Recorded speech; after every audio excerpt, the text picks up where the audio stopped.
Hello everybody and welcome to this quick overview video for the Stellaris Megacorp expansion. Thanks for the great support on my previous 2.2 starter guide. We had a lot of comments asking for a quick rundown on Megacorp, and so here it is. If you haven't seen that video, I do recommend checking it out first if you're not already up to speed and familiar with the 2.2 new features. So just to clear any confusion, 2.2 for Stellaris introduced the planetary overhaul, trade, and new economic reworks to the game for free. The Megacorp expansion adds a new playstyle called a corporate authority. It also adds some new megastructures, a new late game planet type, an AI trade empire, and some new events, music, and advisors. So we'll go through these one by one.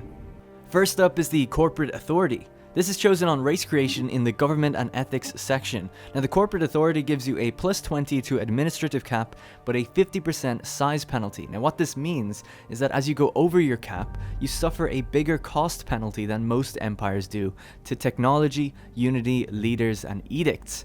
It's there to encourage you to stay a little bit smaller and play a little bit taller, requiring you to rely a little bit more on trade and branch offices. Now before we get into the civics, it's worth going over the new features for all corporate empires and then discussing how the civics kind of tailor to their specific playstyle. The first notable thing is branch offices. If you form a commercial pact with another empire, you're then able to establish a branch office on one of their planets. This costs a base amount of 1000 energy and 50 influence to do, and then it's modified by your distance to that planet. Now a branch office will essentially give you around half the total trade value of a planet in energy credits. Unlike regular trade value, it doesn't need to come back to your capital world, it's instead just converted on the planet right there and given to you. After establishing the branch office, you're able to build up to 4 buildings on the planet, determined by how many pops the planet has in intervals of 25. The building you build here will typically only require 1 or 2 more jobs, and it will utilize the planet's pops to work them, not your own. The buildings, and therefore jobs, can provide empire-wide buffs for you, such as a 10% immunities buff, increase to naval capacity, 25% to immigration pull, and they can provide a flat income as well to unity, research, consumer goods, alloys, minerals, and food. They really are very flexible with what they can do. Because the other empire is ultimately in charge of the planet, you reap benefits from their prosperity, so it can encourage you to protect them and safeguard your assets, so to speak.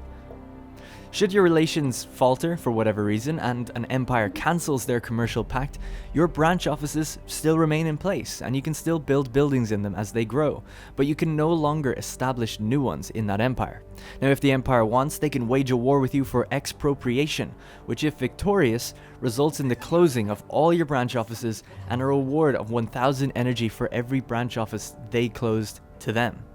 The next major feature of Megacorp is the ability to sell and buy slaves on the slave market.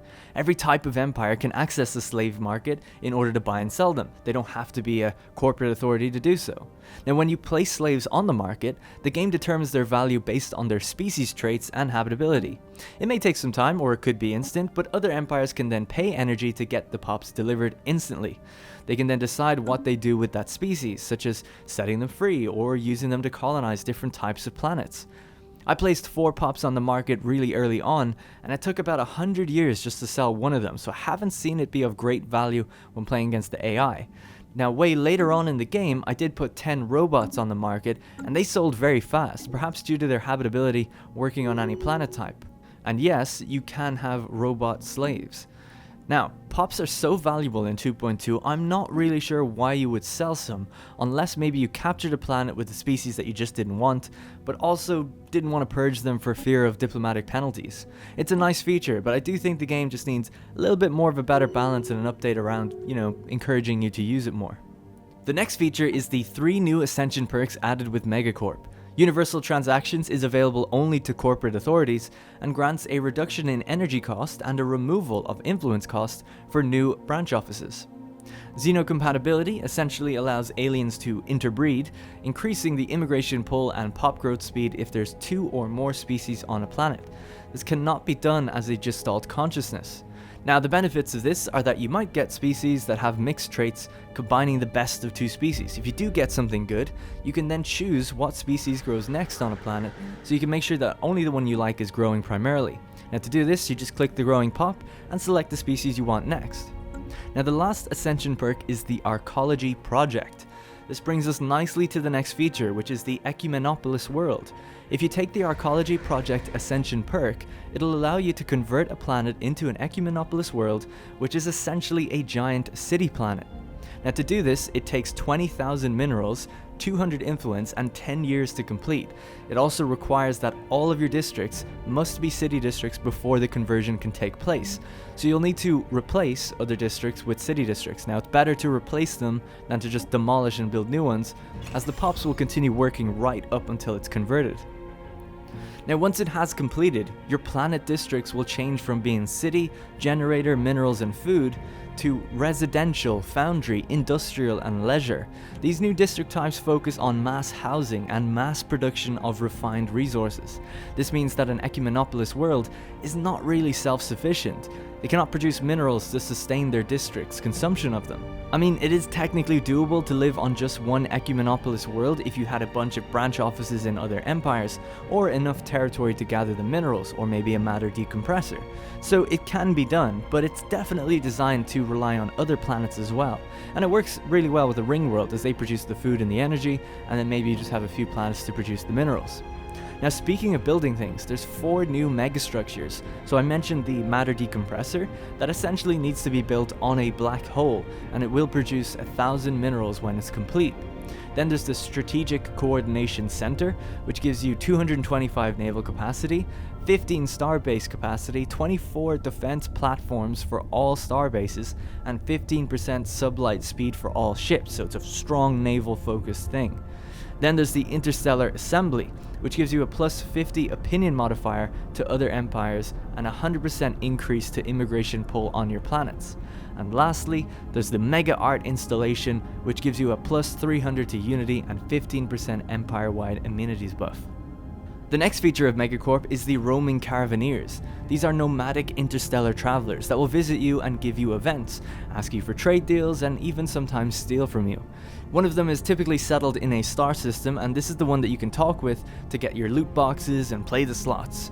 Now from my experience, unless it's been patched by the time people see this, the slots are something you will definitely want to play. You pay energy to get caravan coins, and with that you roll on slots to get back minerals, energy or other niceties. Now typically when you have enough to buy the biggest amount of coins, you pretty much guarantee to get your money back, or you might just be left with a sense of pride and accomplishment. Now one of the nice things about the Caravaneers too is that they have gorgeous looking ships, and occasionally through events they might give you one. Those are all the features open to the player who owns Megacorp. The megastructures, Ecumenopolis world, the Caravaneers, slave market and Xeno compatibility require the Megacorp DLC, but don't require you to play as a corporate authority, so you can just play a regular empire that does that stuff. Now we'll get back to what you do if you do play corporate.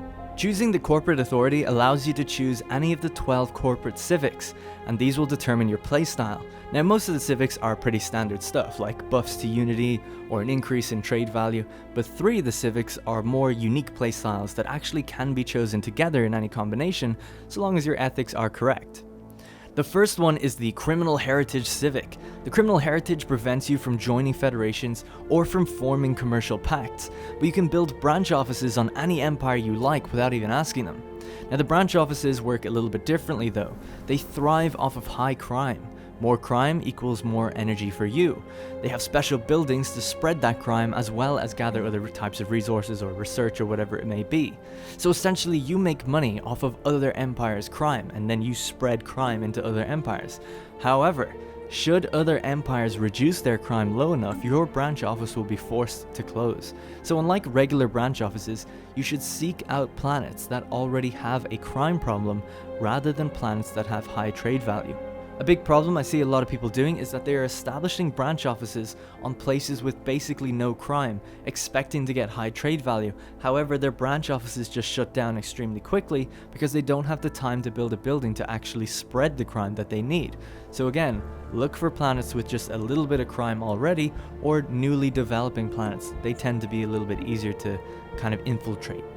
Now the next civic is the Gospel of the Masses. This can only be taken by a spiritualist empire, and it essentially feeds off of pops that are also spiritualist through the use of, again, branch offices. So you set up a branch office that allows you to build a special temple, which increases the chances of pops there becoming spiritual. For those who might not know, pops each have their own ethical alignment and join political factions associated with that. So even if the empire is not spiritual, you still get pops that are. So the more pops that are spiritual, the higher the trade value on the planet. The temple helps to increase those chances. If you target an empire that's already spiritual, you create a ton of trade value. The trade value goes to the planet and you just get the energy, so you are inadvertently helping out the other empire as well by giving them more trade value for themselves. The last sort of unique one is indentured assets, which forces you to have 40% of your own pops enslaved. I've struggled to understand this one fully because slaves can now work energy and clerk positions and can even be robots. It's basically anything in the worker stratum can be a slave. Slaves cannot be specialists or rulers. Now a big problem starts to occur when 40% of your jobs aren't in the worker class. Then you'll start producing unemployed slaves. You can sell them though, but that would be sort of a wasted pop as the next one will be a slave and the game just keeps trying to hit that 40% quota. Now slave pops in 2.2 barely affect a planet's pop approval, but the higher the stability, the better the slaves will work. So it's pretty weird. Essentially, if non-slaves are happy, then slaves work better. I guess they're just getting more out of them.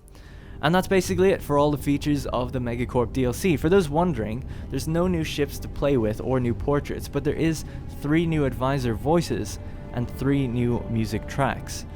Every successful economy is built around a hopeless cycle of repetition where we sell you the empty promise of happiness and fulfillment, and unfulfilled as ever, you still come back for more.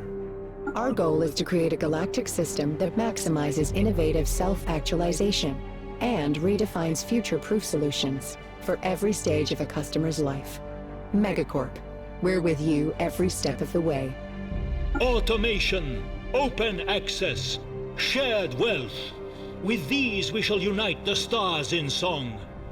That's going to be it for this video. Thank you very much for all the support on the last one, and if you want more Stellaris videos from me, just hit the like button and consider leaving a comment and I'll do more. Thank you very much for watching, and I'll see you in the next one.